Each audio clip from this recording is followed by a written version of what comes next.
कानकुब्ज ब्रह्म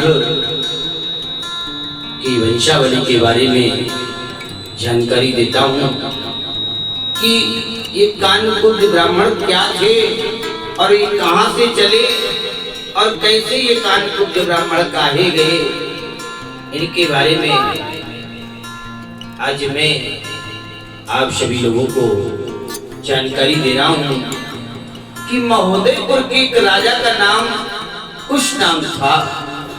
उनकी पत्नी का नाम घृताक्षी था। उसकी एक अत्यंत सुंदरी कन्या थी। घृताक्षी थी, उनकी एक अत्यंत सुंदरी कन्या थी जो बड़ी रूप से यौवन से संपन्न। कन्या बाद में अपनी सहेलियों के साथ घूमने गई तो सहेलियों के साथ राजकुमारी का सांस्कृतिक कार्यक्रम, गाना बजाना आदि प्रारंभ हो गया। सर्वगुण संपन्न रूप वाली राजकुमारी को देखकर सर्वात्मा वायु देवता मनुष्य रूप में प्रकट हो गए। उन्होंने राजकुमारी से विवाह की इच्छा व्यक्त की, अपना परिचय भी दिया कि तुम्हारी मानुषी भाव समाप्त हो जाएगा और तुम अजर अमर हो जाओगी। कन्या ने वायु देवता के प्रस्ताव को तिरस्कार करते हुए कहा कि हमारे पिता हमारे ईश्वर हैं और वे हमें जिसके हाथ में देना चाहेंगे वो हमारे स्वामी होंगे। ये सुनकर वायु देवता कुपित हो गए और वह राजकुमारी को तत्काल कुब्जा हो गई।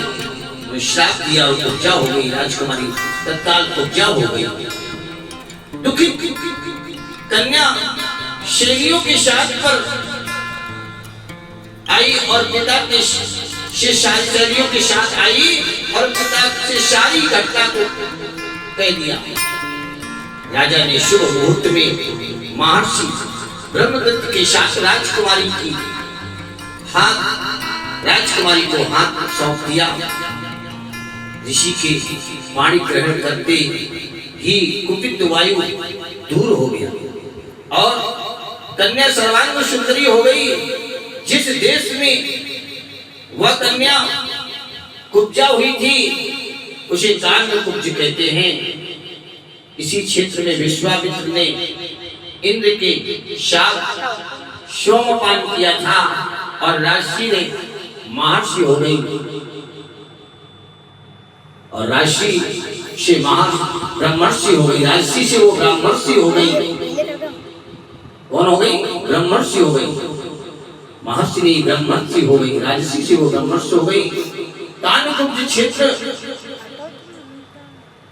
अयोध्या के दक्षिण में संगीरामपुर के शेदालंब ऋषि आश्रम पर्यंत कानकुब्ज देश कहलाता था। यद्यपि इस समय कानपुर नगर, कानपुर देहात, फतेहपुर, फरकाबादी, कावा, लखनऊ, बाराबंकी, उन्नाव, रायबरेली, हरदोई, शाहजहांपुर, कन्नौज आदि स्थानों में कानकुब्ज ब्राह्मणों का विस्तार हो गया है। कानकुब्ज ब्राह्मणों में कुल मर्यादा, मान आदि का भी विशेष ध्यान रहता है। इनकी उपलब्धियां बहुधा कर्म से संबंध रखती हैं। ये कानकुब्ज ब्राह्मणों की कहानी है, कहाँ से कानकुब्ज ब्राह्मण ये चले और ये हमने आप लोगों को सबको अवगत कराया। बहुत बहुत धन्यवाद।